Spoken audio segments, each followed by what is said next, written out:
Mr. Mayor of the City of Funchal, distinguished authorities, representatives of the government, dear colleagues, dear panelists, it's a pleasure again to open the second day of our summit.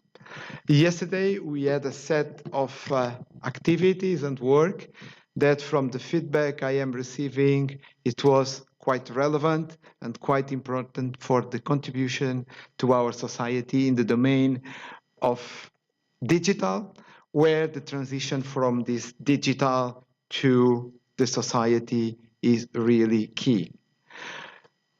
The day of yesterday, the focus was in two main areas. One that was directly related with digital health and also with the horizontal domains like artificial intelligence, big data, and also cybersecurity. Today, the focus is in two other domains. One is in the domain of the smart cities, and the other is in the domain of energy. How digital can contribute and transform the cities and also the energy domain. It's really a great honor to have here Dr. Pedro Calado, the mayor of the city of Funchal, and we have three panelists that I introduce now very quickly. We have Vivian Kuski from Intersoft in Greece, that probably most of you already know. We have Dr. Graham Bell, from member of the board of the Europa Nostra, that is a major organization in Europe dealing with tourism and cultural heritage. And then we have engineer Francisco Taboada, that is the president of the company that manages the electricity in all the region, called Electricity of Madeira. And if we are here with all these facilities, it's thanks to him. So I hope that he does not turn off the button from the company, because everything will be shut down. So it's really a pleasure to be here, and I would like to call the mayor of the city of Funchal for his address.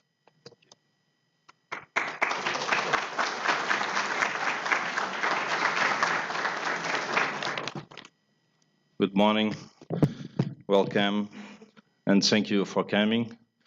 First of all, I will compliment our representative of the government, Secretary of Health, Pedro Ramos, our Director of Informatical Systems in the government, and all the participants that are here, distinguished guests, Ricardo Jardim Gonçalves, of course, next speakers, Vivian Chiozzi, Graham Bell, and Francisco Taboada from Electricity of Madeira.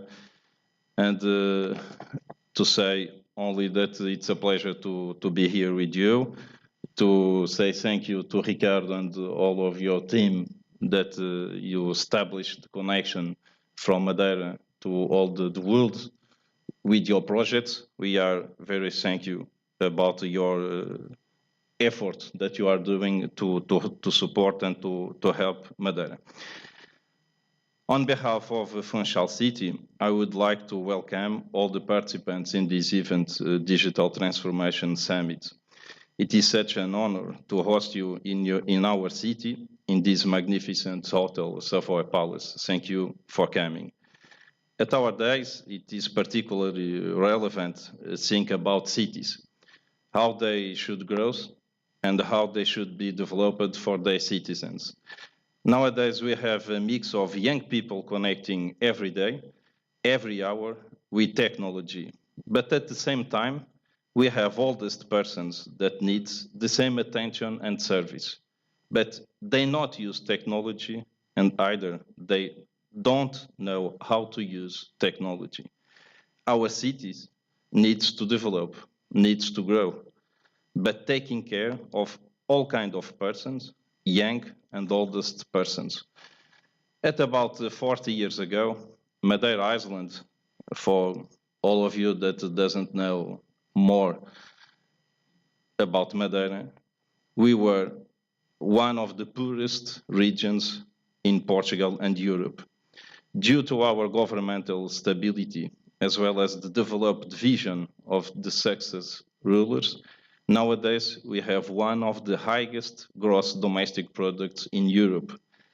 Moreover, there are new infrastructures throughout the island and the city with a lot of dynamic, capable to welcome world events such as this one that we are doing here in Savoy Palace. Our main economic engine is still the tourism, which represents 25% of our gross domestic product. Madeira has already won 7 times the best world destination and 8 times for the best European destination. Furthermore, Porto Santo Island is considered the best European beach. Behind these international awards and recognition, we are working very hard on the last 40 years to improve a lot of quality of life for all people that come and visit us. Annually, Madeira receives 5 million tourists and 600,000 cruises passengers with more than 500 scales.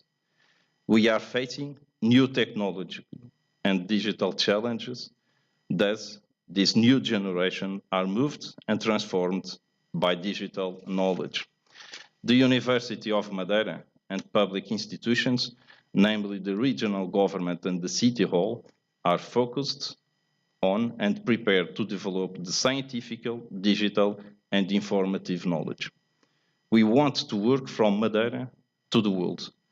In our municipality, for example, in Funchal, we are improving every year to establish a positive connection between our service and all townspeople. Annually, more than 80% of interactions between municipality and all townspeople are already done using technology or digital service and resources. We have an institutional and permanent internet page where all persons can join and establish connection with all municipality departments. It helps finding solutions for their problems and to improve the better public service offered to all population. Our contact center receives more than 80,000 calls, including a web chat function every day from 8 a.m. until 10 p.m. Next month, we will open an integrated center of municipality management that includes every municipal service, such as traffic, mobility, video surveillance, civil protection, and many others. We are focused in digital transformation, helping and improving quality of life for citizens. Simplify procedures and work, approaching people to public service is the right word and the goal for the next years. We want to do more and we want to do better. And the principal objective of our presence here with you is to confirm our intention to work with all of you that have the same things and share the same conviction that we have.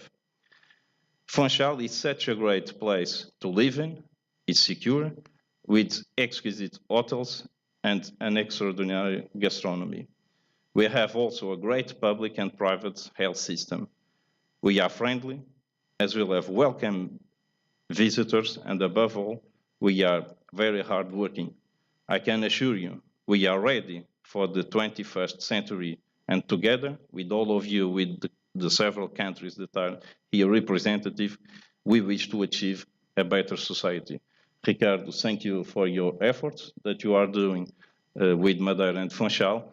I know that with your help and the help with the several countries that are here representative, we can do much better from our citizens. To sum up, welcome and good luck for this working day here together. Thank you.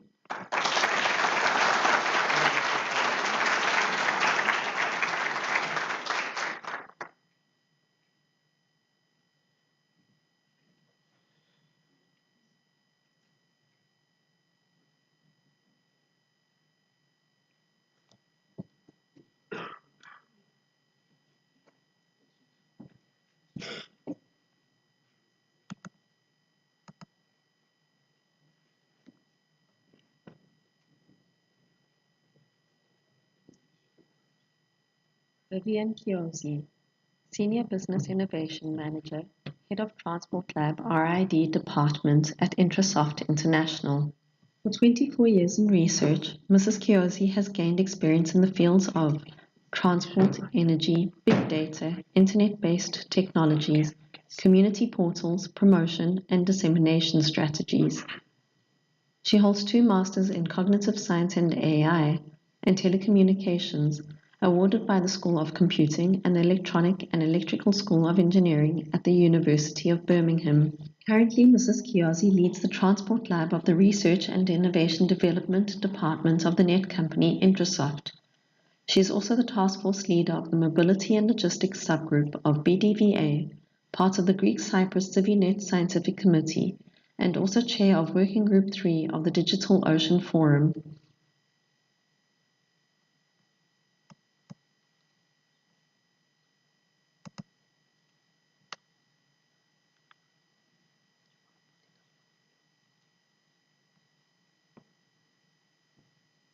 Hello, everyone. Ricardo, thank you so much for giving me the opportunity to be here once more after 6 years. Dear Mayor, thank you for this presentation because this is exactly the right words that you used to pave my way for this presentation. Cities may be old, they may be new, they may be small, they may be larger, but they should have a plan to be sustainable. And what does that mean? It's like a small organization. Part of its cells, like a living organism, is its habitants. What do we actually need? We need livable cities. But how can we get there? It's not so easy. Main priorities from what I've seen from the list of projects with cities, and why do I say that? I come from a company that serves cities as a primary customer. We are in 13 countries at the moment, and we give services to about 500 different types of organizations, inclusive cities, ministries, transportation ministries, energy ministries, security ministries. But what do I see that the cities miss? They need a plan. And what does that mean? They need to put in their agenda a promise to change. Change is not easy, unfortunately. There's not so much money in the cities as well.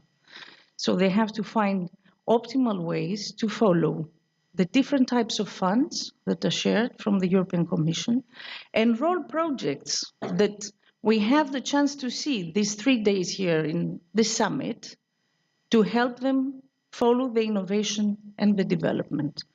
And of course, include people in their working structure that they are quite innovative to help in their agenda.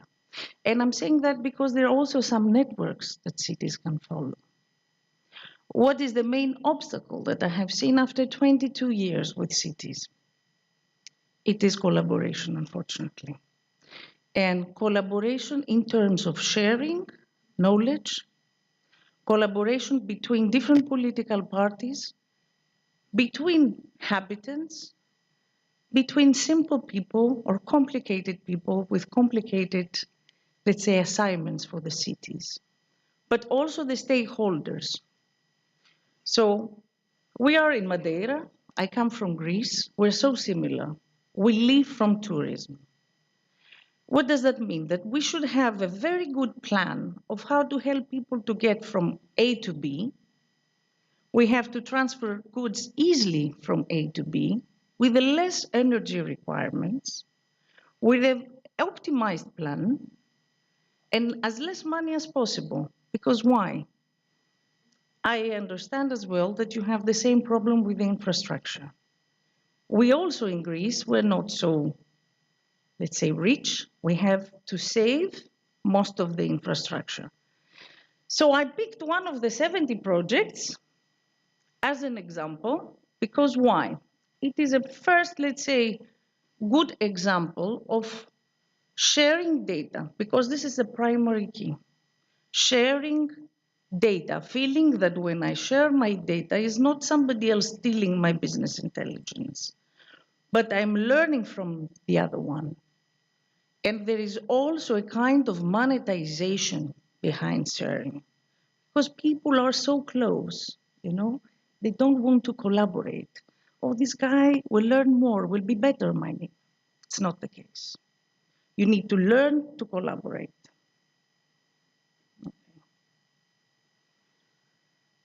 This project, of course, is one of the funded examples of the European Commission, and it's called Frontier because we also think of the frontier element. So we don't want obstacles, we don't want frontiers between cities. And we tested different types of things. So we want to support progressive integration of AVs in future mobility services. I see also that Madeira is supporting silver tourism, as we say. So some of the solutions may be also applicable to Madeira, may be applicable to Spain and any other touristic city at the moment. In this project, we also facilitate the design and the evaluation of multimodal mobility services. Why multimodal mobility is important? Because you have to give a plan for making the people to move from A to B very easy. You need to give them also the information. They need to come to an island, they need to come to a place and feel very content from their experience in the touristic environment. And of course, we have to see the dynamic interaction between the transport demand, because we have the seasonality aspects when we are touristic. So there are some months which are lower in demand and some months are higher. And of course, the supply options offered by transport systems. The important bit is the integrated architecture because we look for efficiency. You know, efficiency, sustainability is what we should all pave to. And we need to adapt different networks and traffic management systems to achieve that. So optimizations within the city of movements of goods and people are a good requirement of change. And of course, and that takes a while because it requires that some cities are more mature, but they can get there, a smart road infrastructure classification index. Of course, that requires a multi-actor, that's why I say collaboration of all the stakeholders, operational, business, and arbitration models to make the things work.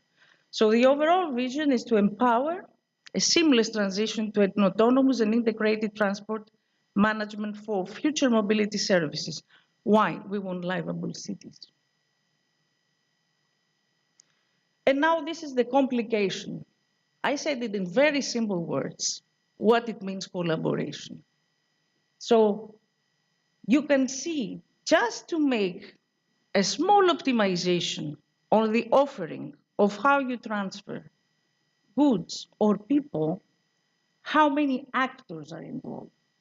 I try to put in different colors the different types of objectives and different types of actors that the mayor has to work with and his delegates.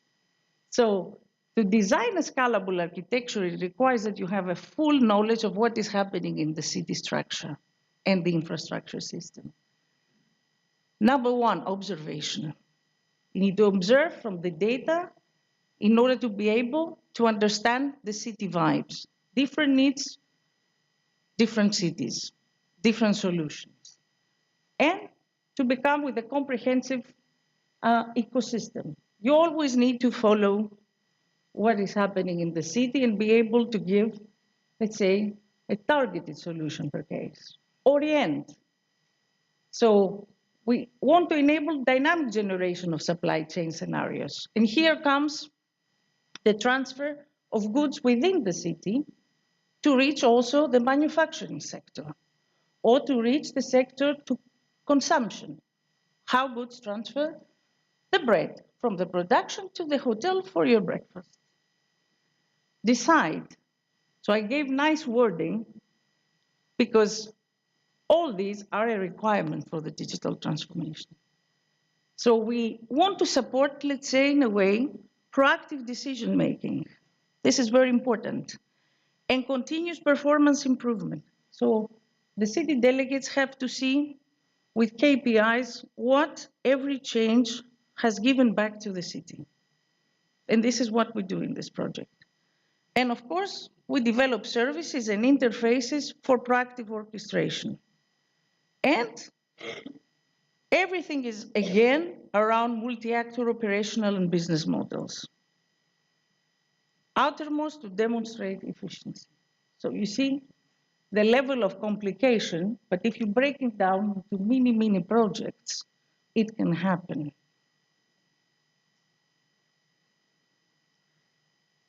For this particular session, I can stress in the middle corner. All these are tested in the project. But here, and this is more applicable for this island as well, which is quite touristic, interconnection of an interoperable network of systems and organizations may be of interest. Very important, the multi-source data fusion to create architectures that are scalable and federated. Cross-organizational collaboration to perform in a sandbox environment, as we say. Freight transportation and multimodal synchromodal transport. And traffic management. This is for more, let's say, for bigger cities with higher requirements like Brussels, for example, for exploiting reverse crowdsourcing tools. But there are examples. So I put in orange what we have gained. Example one was Oxfordshire in England. So they have their own challenges. As you can see, every city has a challenge. Here, they didn't have a standardized way in definition of operational design domains. So a little bit back on some digital items, especially for automated cars, which is one of the solutions for cities that they want to support their transportation with this new offering. Lack also of interfaces, a big back again on the IT, for the cabs to access handover to drivers. And the most important problem, datasets. Okay, they were not combined to create an abstracted life dynamic map. So we were trying to put everyone down, to sign agreements, get the datasets, become, in the position to get into a solution. But at the end, we worked out on development of digital systems and a big data architecture for integrating multidisciplinary data sources. Athens, another complicated city, very touristic. So currently actors are managing the multimodal network in Athens operate in isolation. You don't see cooperation factors. Or they sit on one table and at the end there is no decision making sometimes. So there is a need for a holistic response plans to resolving inefficiencies of the network. In this occasion, the innovations brought by the project is the implementation of mitigation measures based on the needs and objectives of the different stakeholders. And of course, securing the resiliency of the network, because Athens may be 7 million, during the touristic seasons, they may be 12 million. So resilience is very important, and good performance during recurrent and unplanned disruptions, because we need to be in the position to optimize planning at all times. In case of an earthquake, in case of a big car crash, in case of a problem with the train, in case of an attack. So all of these are in the picture. And finally, Antwerp, another city with a different type of demand. And why do I say that? Antwerp is more logistic, is packed. This is the right word. So they are suffocating. So there's a lack of integration here as well of information exchange. So you see, we recur the same problem all the time. We don't share information. And of course, they need tools to translate the different characteristics of the different transport modes in order to achieve this cooperation.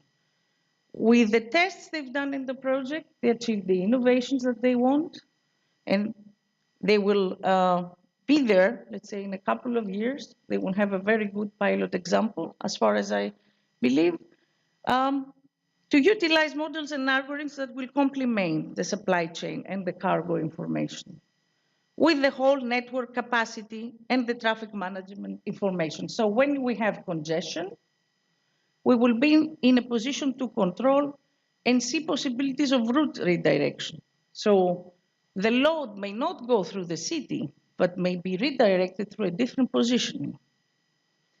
That way, we facilitate the integration of automated vessels as part of the multimodal management solutions for freight. Of course, some people may say some jobs may be lost, but this is not exactly the case. More resources will help in this occasion. And we provide supply-demand optimization tools with emphasis on water, road, interurban, and last-mile urban logistics. So as you can see, but this is more complicated for some, everything behind cities is, as I said, collaboration, data exchange, and an agenda that you have to follow strictly in order to achieve what? Digital transformation. So these three cities are getting there. They got the funds from the Commission, they got the plan, they got the innovation. So I think this could be a very good, inspiring pilot scenario for the delegates of the cities that are here today and they are in the summit to get some of the ideas of how they could be involved and ameliorate their current situation. And that's it all from me. I just represent technology. And here I am because of business curiosity, like most of you. Thank you very much.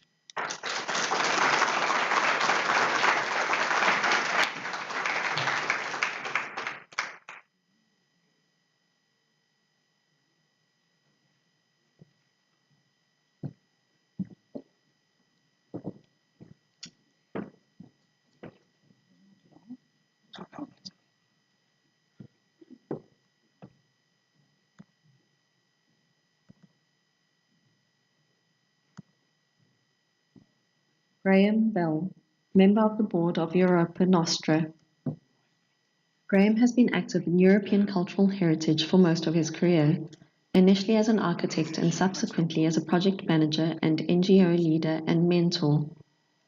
Currently, he is director of Cultura Trust in the UK, president of the Hungarian Renaissance Foundation, board member of Europa Nostra, president-elect of the Federation for European Architectural Heritage Skills, trustee of the Butladze Project Foundation in Bulgaria, and advisor to other European organizations. He was the UK's national coordinator for the 2018 European Year of Cultural Heritage and has been involved in a range of European projects, often working with the Presidency of the Republic of Portugal. He is committed to the UN Sustainable Development Goals, for which one of his projects was selected by the Council of Europe as a good practice example for Strategy 21.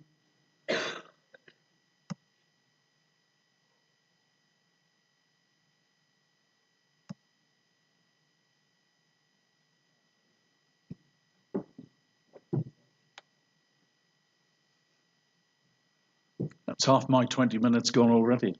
Good morning, everyone. I want to start with reference to two comments that were made yesterday. The first of which was by Ricardo in the introduction, when he said, "This is not a conference to discuss technology. It is an event to discuss how the technology can contribute for all of us, for citizens." So my theme really is about meaning. What does all of this mean?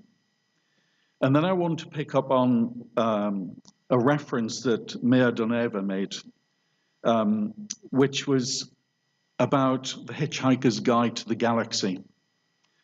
And that reference was about the answer given by a supercomputer to the ultimate question of life, the universe, and everything, which is why we're here, isn't it? And of course, the answer was 42.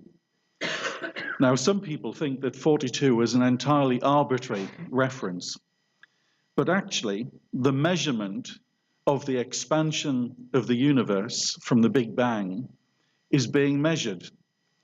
And the Cavendish laboratories, which measured the Hubble constant, found that it was 42 miles per second per megaparsec. So there is a relationship between our cultural perceptions and the science. And I guess the theme of my presentation is about the cultural conditioning and how that influences our use of and the meaning of the science. In other words, what characterizes a human-centric vision in a digital society? And one of the ways I've been looking at this is through the role of the European digital innovation hubs and the term digital maturity, which perhaps the presumption of which is to do with the maturity of the systems that we've been hearing about. But I want to stand back from that and think about the users, the audiences, the people who are the subject of digital transformation, and whether in fact many of them are still at the start line or even are unwilling to begin the journey that we want to share. So the skills and expertise that you have and the perceptions of the meaning of it within the wider community may not be light years apart, but it's something that I want to explore through this presentation. The timing of this conference is quite good in that the development of the Digital Transformation Accelerator has been commissioned and is a process that will be taking place up until the end of the calendar year. For me, this is of particular interest because what is being measured, because if you accelerate something, you must start somewhere and have an objective in terms of the level that you're aiming towards. And one of the questions I often think about with this is how do you valorize quality without converting it to quantity? Now, some of you are in digital innovation hubs. Some of you may not be familiar with them. A number of you will be aware that things are not great in the disunited kingdom at the moment. But I think it's a bit rich to actually erase us from the map altogether. So in this map, the United Kingdom just isn't there at all.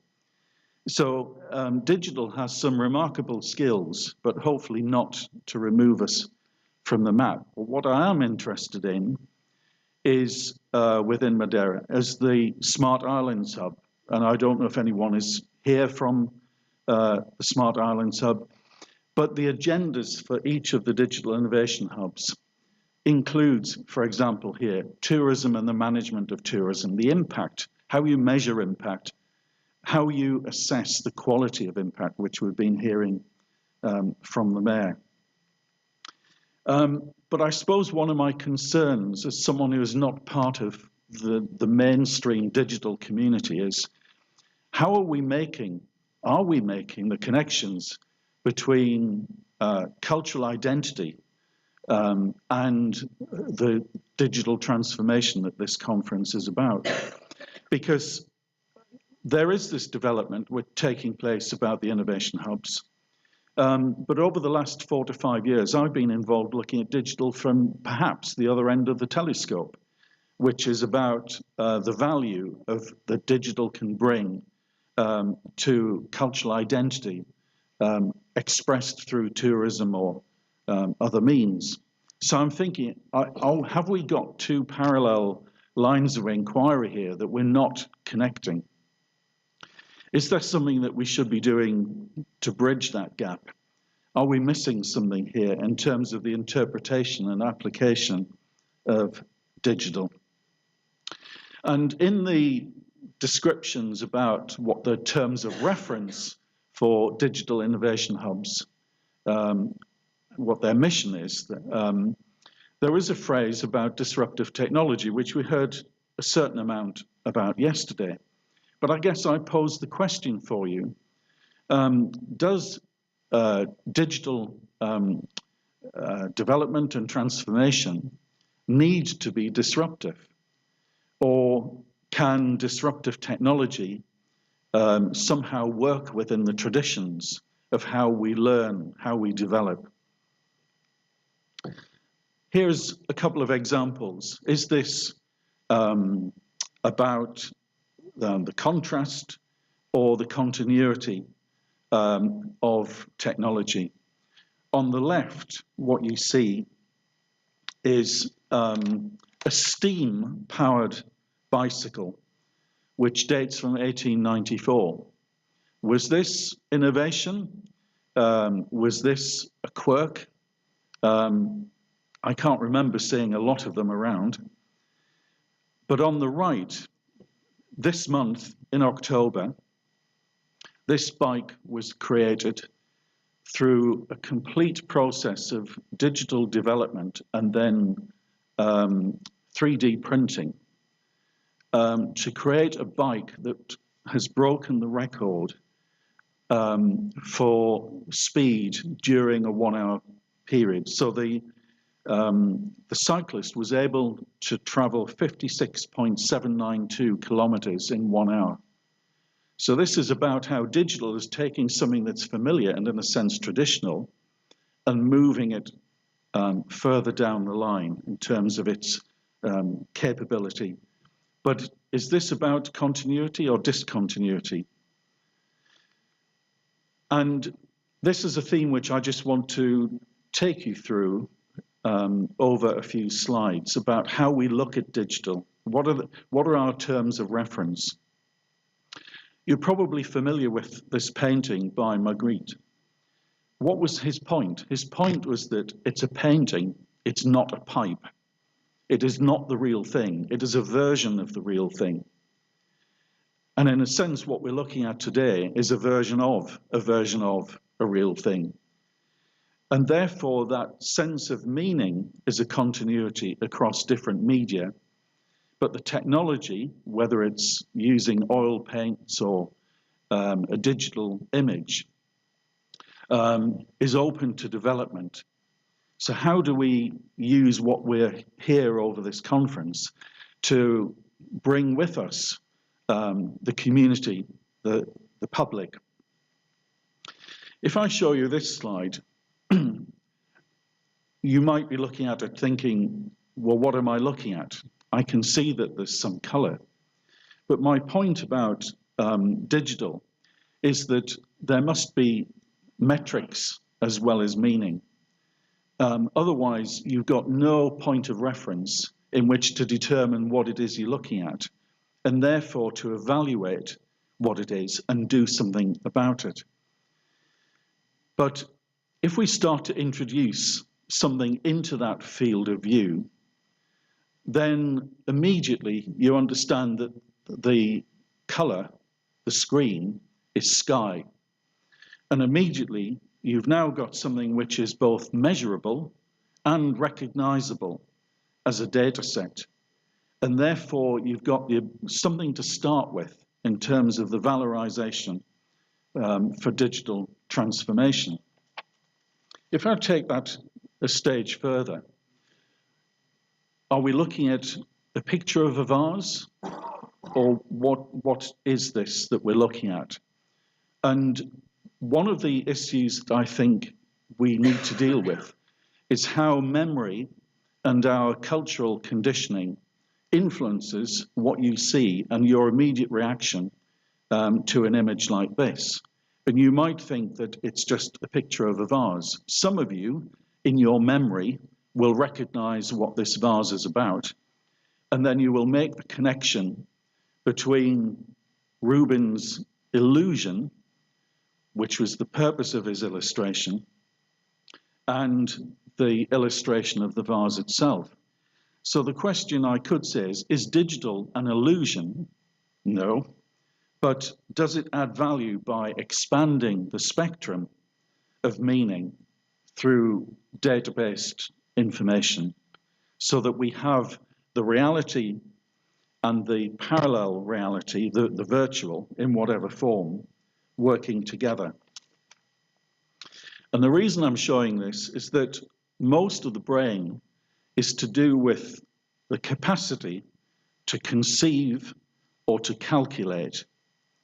But the hippocampus, which is at the bottom of the brain, contextualizes all of that processing so that there is a sense of orientation, whether it's biological, social, or geography. And that really is about this relationship between digital and the application of digital, the sense of context. Another way of looking at this is that how our preconditioning affects how we process data.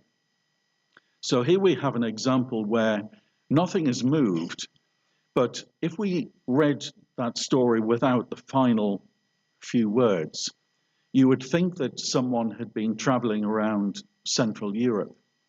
The reality is that that person never moved. And in fact, Ungvar is just on the border in Ukraine. It's been in March of this year. It was where most of the people who were leaving Ukraine in a hurry were getting across the border into Slovakia. So again, this relationship between information and what we do, how we interpret information, I think is really important, and how we have to be careful not to fall into the trap of presumptions. There was also briefly mentioned yesterday about the industrial revolutions, and particularly the fourth industrial revolution, which is very different to the previous ones, because it's moving us on from a sort of a linear progression of technological development, where, for example, with the steam bike, you take something that exists and you develop it a stage further, into something where even the parameters are open, and what we do with the technology is less constrained, less predetermined. And also in the recent months, and particularly this month, there's been further discussion about the moral as well as the ethical and technical capabilities of what digital can do, and whether someone like Bruce Willis could sell the rights to his face that would allow his identity to continue to feature within digital media long after he's given up on that. Does anyone recognize what this is? It's a Go board. Go is more complicated, more challenging, and I believe older than chess. It's a game of strategy. It's a game in which the two players seek to encompass and therefore disable their opponent. So it's a very challenging game of anticipation through strategy as well as application. Perhaps, therefore, if you don't recognize the board, you may have missed this quite extraordinary event that took place a few years ago, where there was an attempt by Google to see whether it could beat the world champion at the game.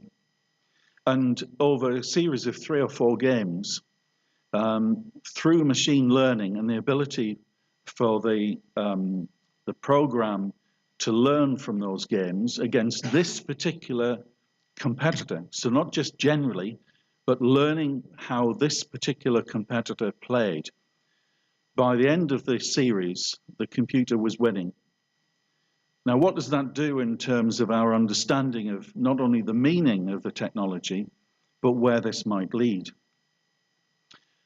In the last month also, we've seen the launch by Meta of the mixed reality headset.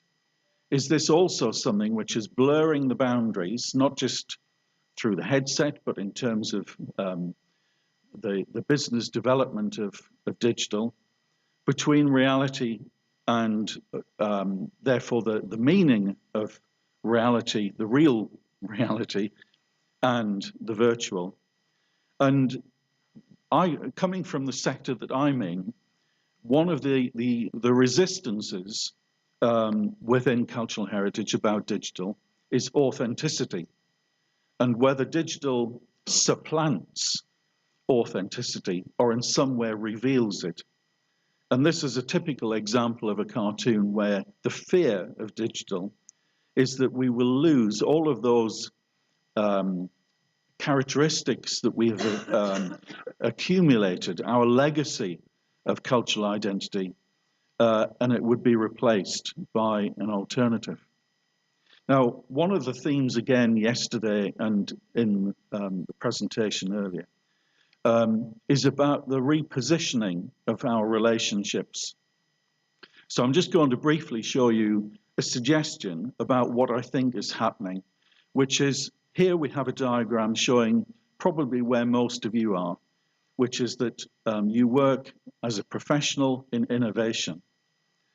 But your business model, your business plan is perhaps to go out into the digital market to influence, to attract business. And that might be in terms of resources, which is building capacity within the market. It might be in terms of apps, which is either replacing or augmenting tasks that can be digitized. Or you might be going into the creative territory of born digital, where you are creating something that, in a sense, has no market, but by developing something, you are creating the market.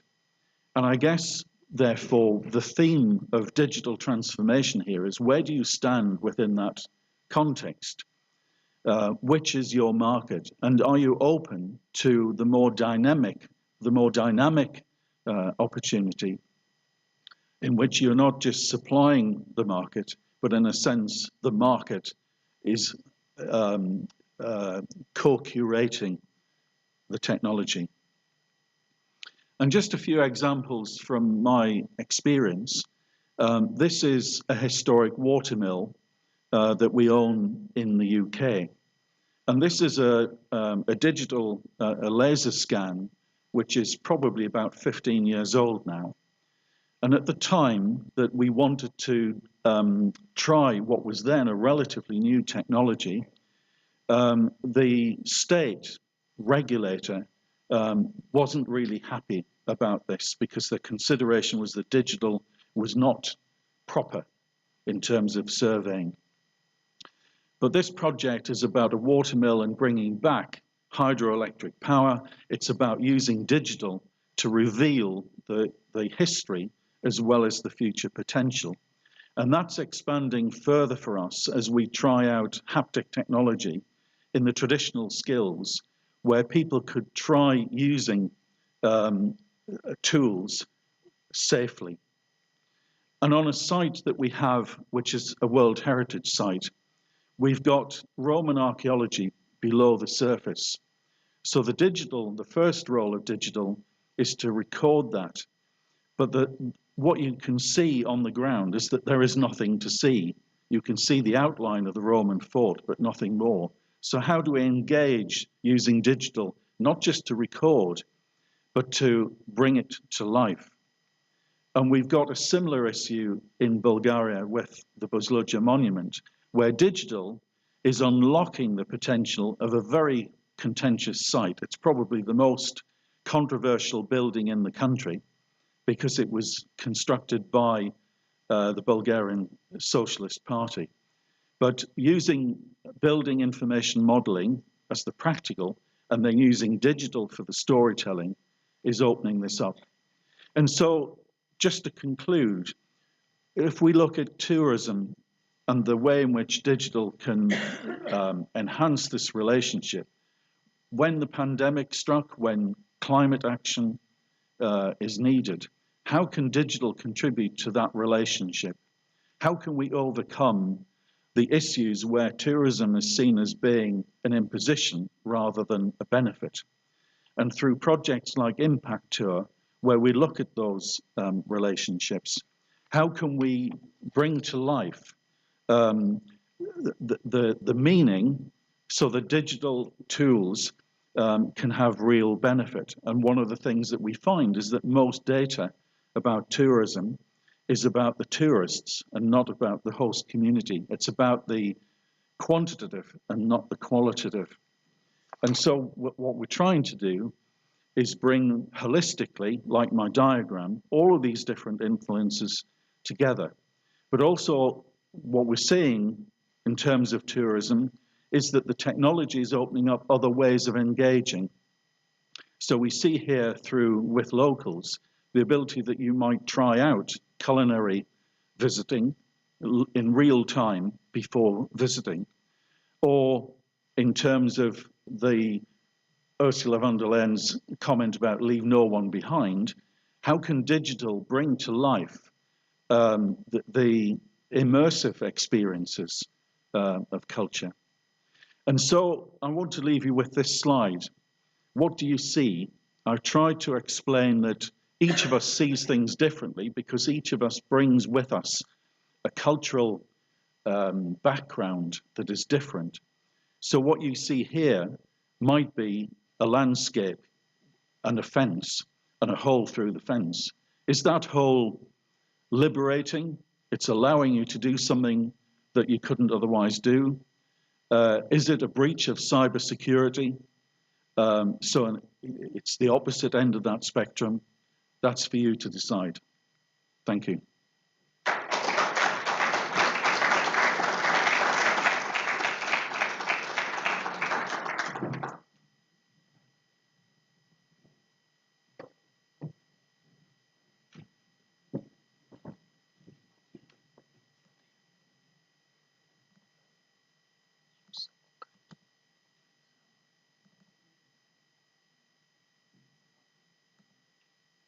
Francisco Taboada, President of the Administration Council of the Empresa de Eletricidade de Madeira.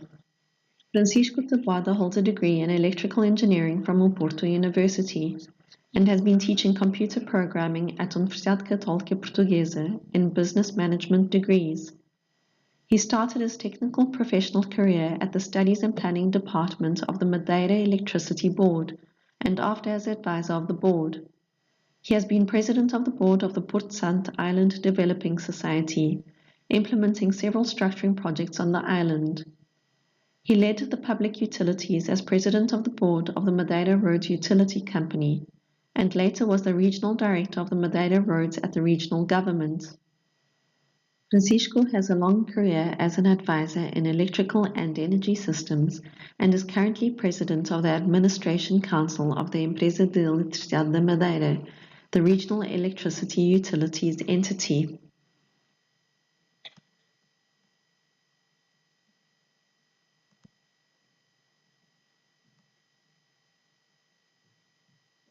Good morning. I would like to start congratulating Uninova for being here organizing this conference and thanking to Uninova team and to Professor Ricardo for inviting me and inviting Electricity of Madeira board to make this presentation. I was asked to present one of our biggest projects in Madeira, that is the Calheta multipurpose system or project. But before that, I would like to give you an overview of what is the production of electricity in Madeira, what is our network, and what are the efforts we are doing to get the most possible production with green resources. I would like to say that we are in a small grid, in a small network, in an independent network. We don't have any link to the mainland or to other islands.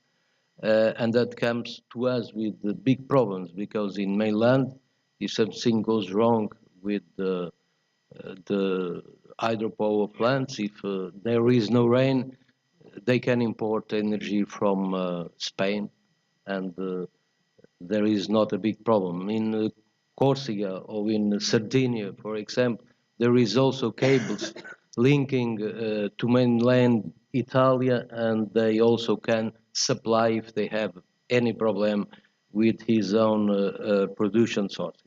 So we have a total power installed of 3,774 megawatt. The yearly production is about 821 gigawatts, and we have a peak power that is the biggest power in a day, and that's about 145 megawatt. Here is an example of what are typical diagrams daily. We have a diagram for summer in the left. You can see there that we have fuel, gas, and oil in the back side. And the green there is aeolic, is wind, and you have a little bit of solar on the top. On the winter is quite different, and we have a big amount of water, so the hydropower plants, that is the blue one, takes a good role in that part of the year. This is Porto Santo. We have another little isle northwest of Madeira, and this is the typical diagrams of the island. There we have a little production of solar, but as the wool amount is low, that's a good contribution from solar production. Even if the main is also fuel production. We have in Porto Santo installed fast power battery, that is the red one scale, and it's all a good thing that we have realized in the last years. As you can see, we have something like 6 or 3 in the winter megawatt of production, of peak production, what naturally is not a big amount. Madeira electricity network is composed of transport lines in 30 and 60 kilovolts that goes on south of the island on the rose colors because we have more than 50%, most part of the population lives in south coast of the island. Distribution level is 6.6, is not a normal distribution level, but it comes from the fact that in the beginning of the electricity of Madeira, it was an English company that started with electrification, and so this is a characteristical number from England. Consumers are supplied at normal voltage at 220 and 240, that is the European standard. In the production, we still have the big installed power in 2 power plants that consume fuel, diesel, and gas. And we have also a big amount of renewable production installed of about 168 megawatt. Naturally, in next future, I would like to make a presentation with this background slide just in green and blue, but that's not possible now. We are trying to increase that production.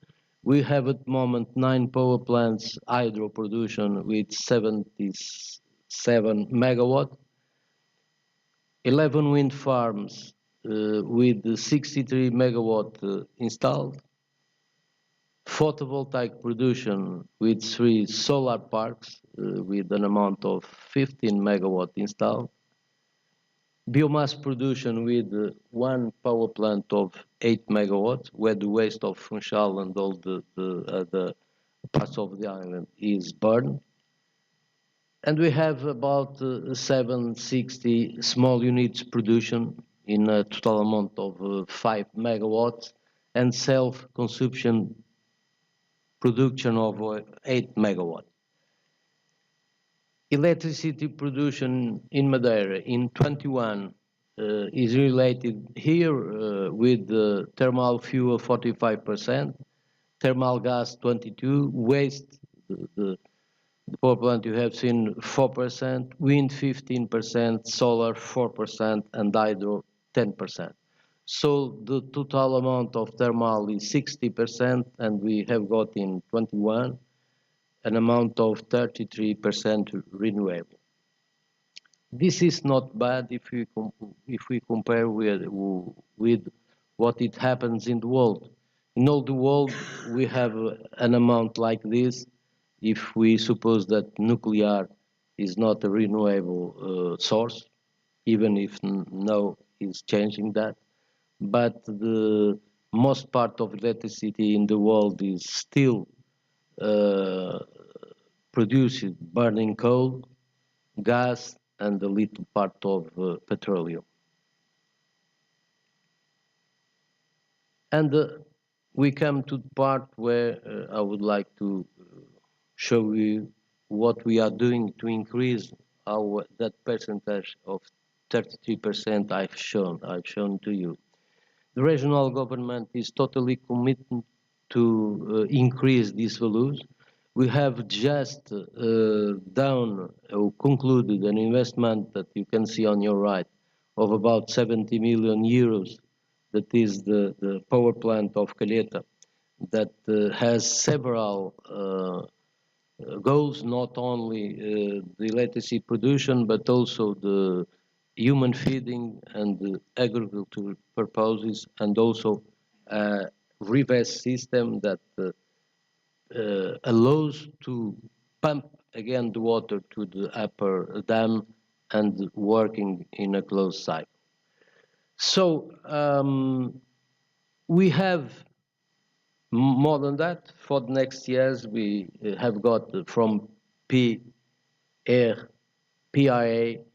a program, an amount of 70 million euros to develop and to grow some systems that are going to allow the private producers to come in with more wind and with more solar producing. Because, as you know, we being an insulated island, we cannot receive all the production, all the wind and solar production that comes, because we have to get a stability in the network. As you know, there is two numbers that must be stable, is just voltage and frequency that has to be just 50 hertz, and for that is needed that the balanced sources in the network works in a way that these two figures are just constant. So we are installing 4 power batteries, big power batteries, in centrals, in power plant. We are repowering 2 hydro power plants, doubling the installed power they have at the moment, making some synchronous condensers that are just some, because as we put out the machines, fuel machines, that make that regulation, we have to have another system that make that job. After that, we are going to construct, to implement a smart grid. That is because as we distribute more production, because people make some solar panels at home, others make some wind little production, we have a lot of people introducing energy on the grid. At the moment, we have 50 of our installations that we can control from our dispatching and our telecommand center.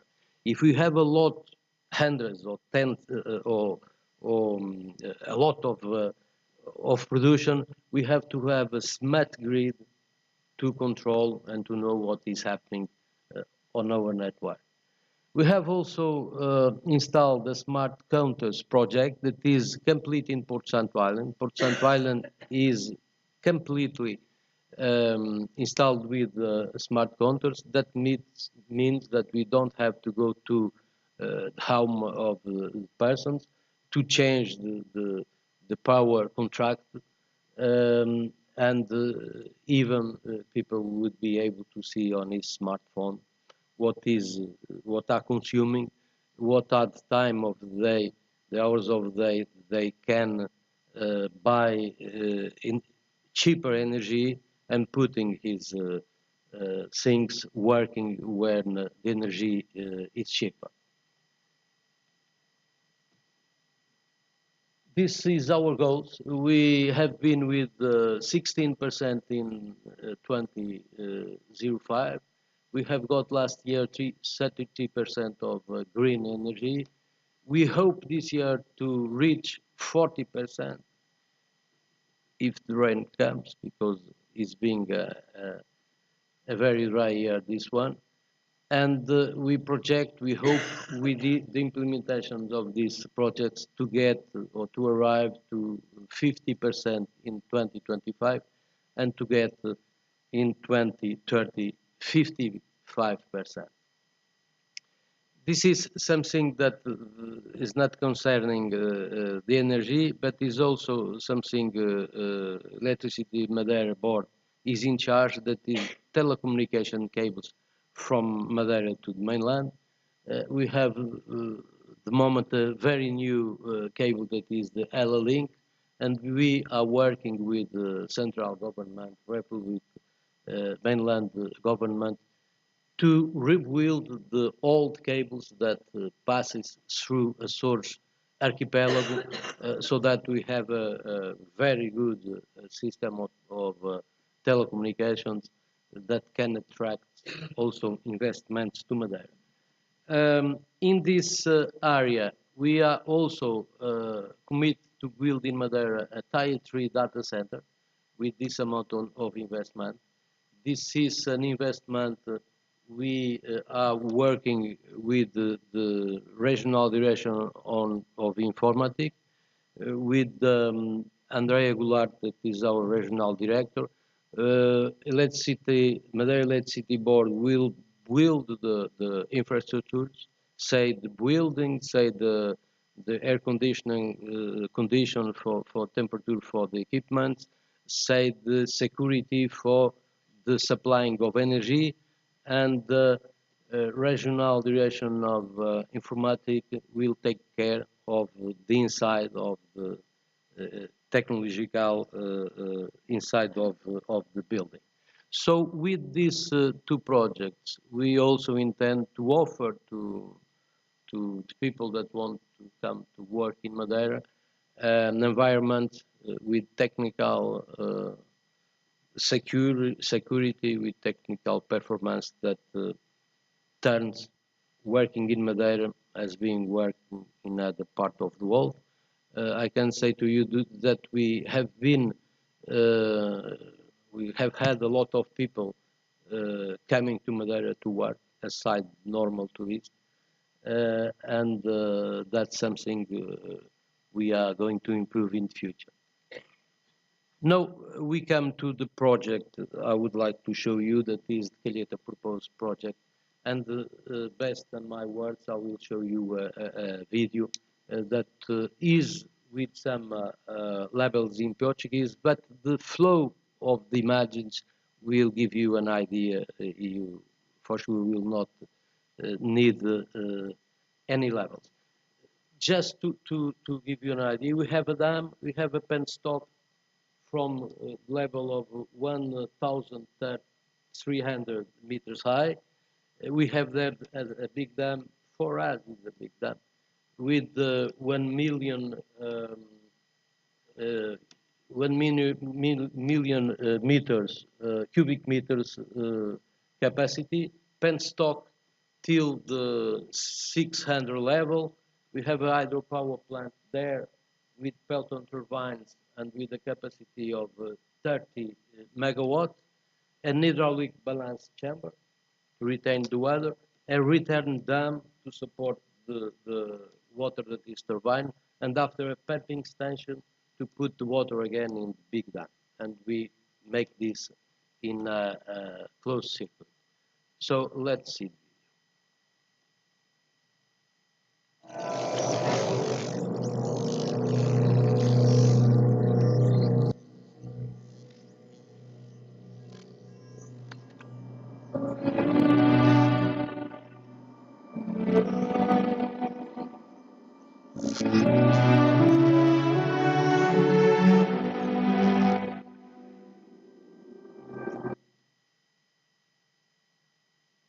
Well, this is technology.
Well, thank you.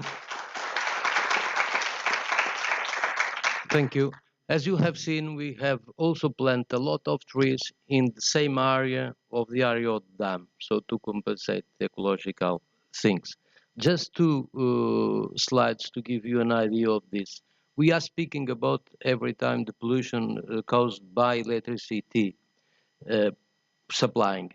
That means only 27% of pollution of greenhouse gases.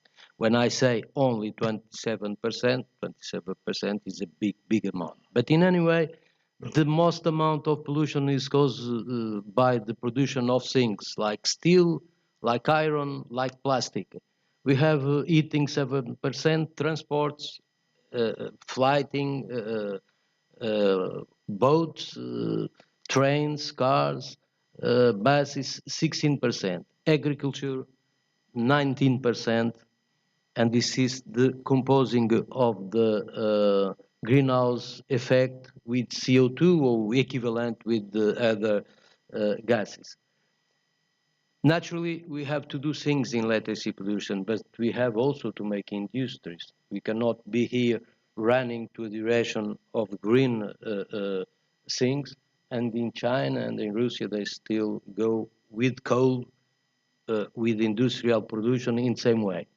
So I can tell you that today, with numbers of 21, the total amount of the greenhouse gases we pull to the atmosphere is this number, 51 billion tons. From this 51, from this amount, Madeira blows to the atmosphere about 300 millitons. That means that we, Madeireans, we put there 0,0000006%.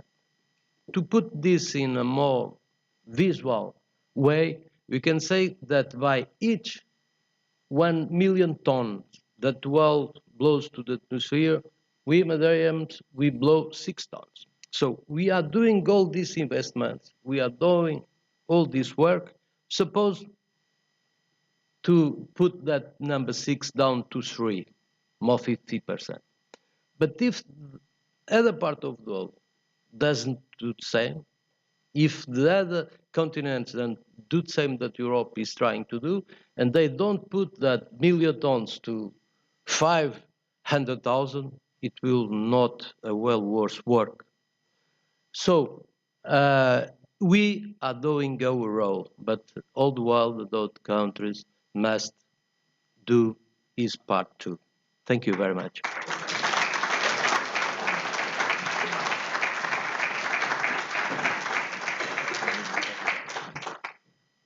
Okay, thank you very much.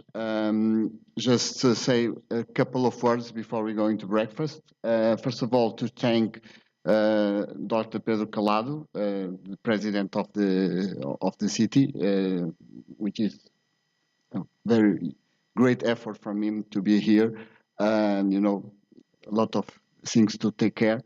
And last but not least, to thank our 3 panelists, Engenheiro Francisco de Boada, Graham, and Vivian, for showing us that this digital transformation can be huge, cross-sectoral, and multidisciplinary, ranging from transformation of cities based on data, and data is always a problem. People will deal with data. The quality of data is something that is very crucial, and how we use data.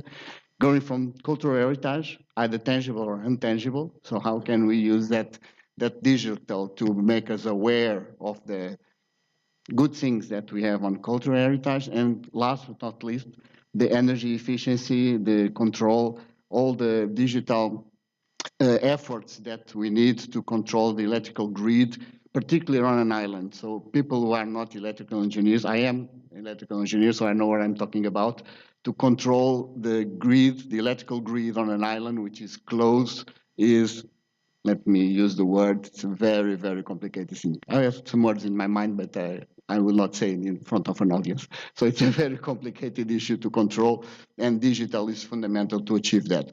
So once again, thank you very much.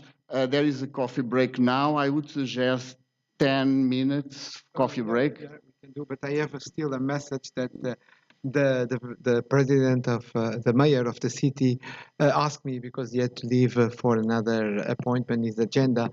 So as you know from the agenda, we are all invited for a reception dinner in the municipality that starts at 7 p.m.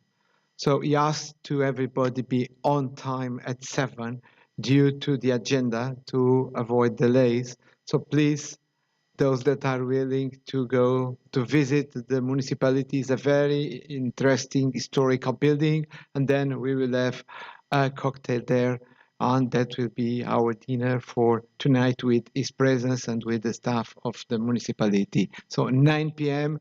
the municipality is very easy. 19 p.m. 19, that is 7 p.m. Okay, 7 p.m. local time. And the municipality is exactly in the center of the city. It's very easy to reach by foot from here. It can take you, I would say, 15 minutes probably. Or if you take a taxi, it's about 5 minutes driving from here. But if you are in the other hotels downtown, so it will be even closer. We close the activities here at 6. So you have still time to go to your room, leave your things, and be prepared for the reception in the municipality. Okay, thank you very much.